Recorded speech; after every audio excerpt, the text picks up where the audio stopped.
Nice, Darryl. Thanks for your time. Grand final leave for the Strathfield State Storm. Just for a start, can you just give us a bit of insight into the feeling around the club? 24 hours out from the club's first grand final. Yeah, well, I had a good crowd at training last night. Brought the community out. We did a bit of an invitation to get a few there, and got some kids there, and I thought it was a good turnout. There's a bit of expectation that we'll go all right now, so put a bit of pressure on us, but we're looking forward to the challenge, and the community's right behind us, which is really good. You just said that word, expectation. How have you gone about trying to keep a lid on things with the playing group this week and make sure that they remain focused on the job at hand? Look, the players have been fantastic. I really haven't had to say much. I think we've tried to keep real low key during the year, and because we haven't done anything, we haven't achieved anything yet. The home and away just sets you up to play in finals, then your final series sets you up to play in a granny, and a win's what is needed to get respect. Playing off's great, but that's not the end result. But the players have been really good about just playing their role, keeping the routine the same, and just getting through and making sure they play their part on game day. Talk about four of your boys, John O'Gorthright, Michael Pilcher, Chris Lee and Lockie Sharp. Fantastic for these lads that they were there from day one. Yep. And now they've got a chance on Saturday to play in the grand final for the Storm.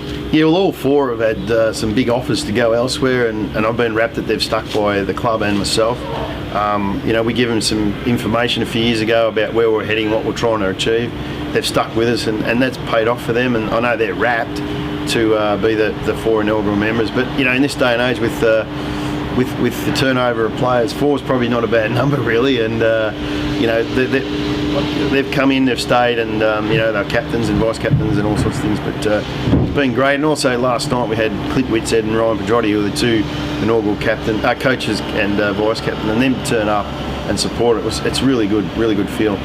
To take you back 12 months, you got a taste of finals last year, come from an elimination in the prelim final.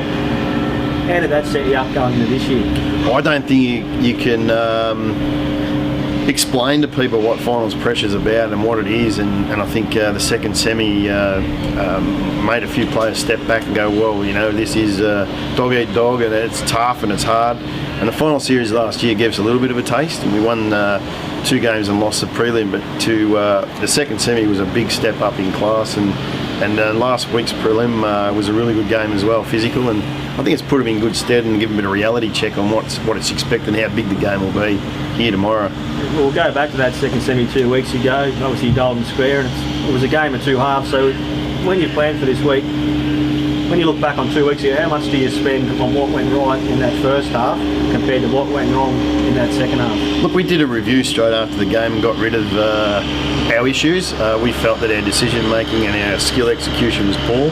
We felt that we let the really good players from Golden Square, Rosa, Bell, Lloyd, Bristow, those guys got on top, Rick Ladson, they all got on top, and we just didn't stop them, and we need to be more defensive, have some respect for when the ball goes the other way. But from our own end, I think we had enough of the ball. We just didn't execute our skills very well, and our decision making was really poor at times, and we've worked on that, and hopefully it comes out tomorrow if we can keep our cool. Yeah, well, full credit to you guys on being able to bounce back from that last 2 weeks ago, because I can only imagine what the feeling would have been like in the rooms after that. But prelim final last week, you were a goal down at 3/4 time.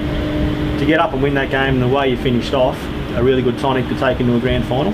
Yeah, as a credit to our fitness man Mick Talbot, he's worked really hard on the group and got some real confidence that what we've been able to do with our fitness is to get over and get through games. Having a break probably didn't help us, and we think that having 2 games in a row now, obviously the grand final, we think we can run the games out. I think we've got to be really strong with our rotations and not fall for the trick of playing everybody on the field and leaving interchange. So we'll be rotating fairly hard to get all our good players through the game, and hopefully can run the game right out. Well, in grand final week, there's always injury stories, and probably the big one this week is focus on your captain, Shannon Geary. Yep. 24 hours out from the game. What's your gut feel on, firstly, Shannon, and secondly, Callan Smith? Callan Smith will play. He got through training. We did a fairly good fitness test on him. Our physio's happy. We'll wait till today just to make sure that he's woken up okay. I haven't spoken to him as yet. Shannon's a different story. He hurt his hamstring, and it's a back complaint that pulls into the sciatic area. He's actually having a scan now. To tell you the truth, he's at the Bendigo X-ray Centre, and he'll know within the next, probably lunchtime, by the next few hours, on whether he'll play or not. Our physio will see him. review the scans and make sure. But look, if he's not 100%, he won't be playing. I've made that pretty clear that we'll be going in with fit guys. So I hope he does. It'll be a big shattering to Shannon, but as we said to the group last night, you've got to be fit, otherwise finals tear you apart. So just to finish off, why does Strathfield say win the grand final tomorrow? Oh look, I think we're a good mix. I think we've got a great even spread. We like to run and carry the ball. If we get enough ball, and particularly outside ball, I think we can do the job.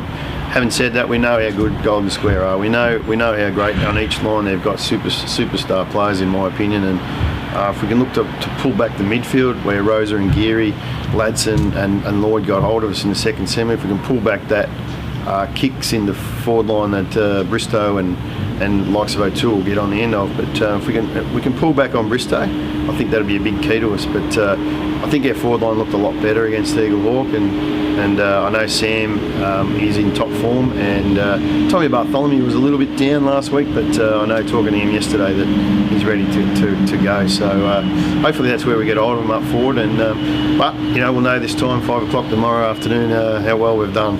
Rick, thanks for your time on the eve of the grand final for Golden Square. 6 grand finals in a row. This is your first year at the club. Remarkable achievement by the footy club. Yeah, I mean that was the draw card coming back to Golden Square. Not only because I played juniors there, but just know how they run as a club. They're a great cultured club, and there's so many good people involved, and hence why they've been able to be pretty successful. Going into this year, there was no sort of expectation from my end to make a grand final, but to fight our way through the year like we've had to, and get ourselves in another grand final. It's really good, but also we're not going to take it for granted. You certainly have had to fight your way through this year, and when I sort of look back on your season, to me it looks like it's pretty much been a work in progress the whole way through. Under probably life after Grant Weeks was the biggest difference that you've had to encounter.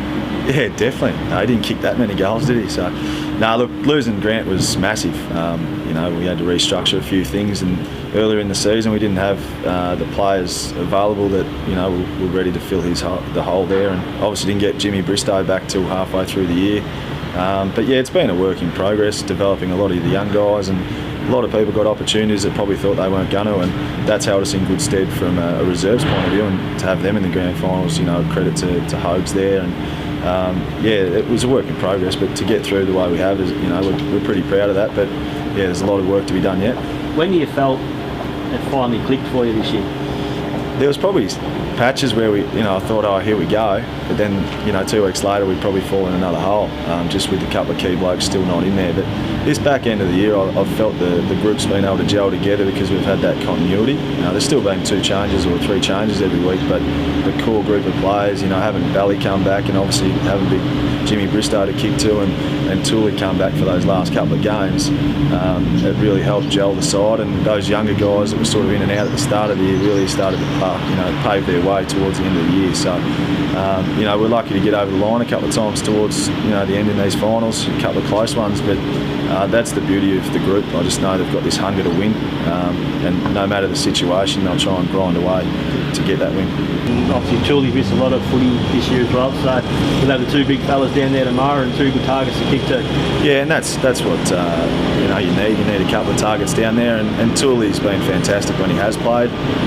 As we all know, he's getting a little bit long in the tooth, but he just finds a way, and that's what I love about Tooley. There's no fuss to him. He just plays a role for you, and he'll do it to the best of his ability, and he can win games of footy off his own boot, which is why you have him down there. So. You last played Strathfield, say, 2 weeks ago in the second semi-final, and we all know what happened that day. She was a game of 2 halves. Obviously the first half you guys were pretty ordinary, the second half you really kicked home strongly. So when you prepare for this week, how much time do you spend focusing on what went wrong in that first half compared to what you did right that second half? Not too much, to be honest. After that game, we obviously spoke about what worked, what didn't. But going into this week, it's sort of been about controlling the controllables from our end. We know we've got to watch Strath, but it's all about how we play.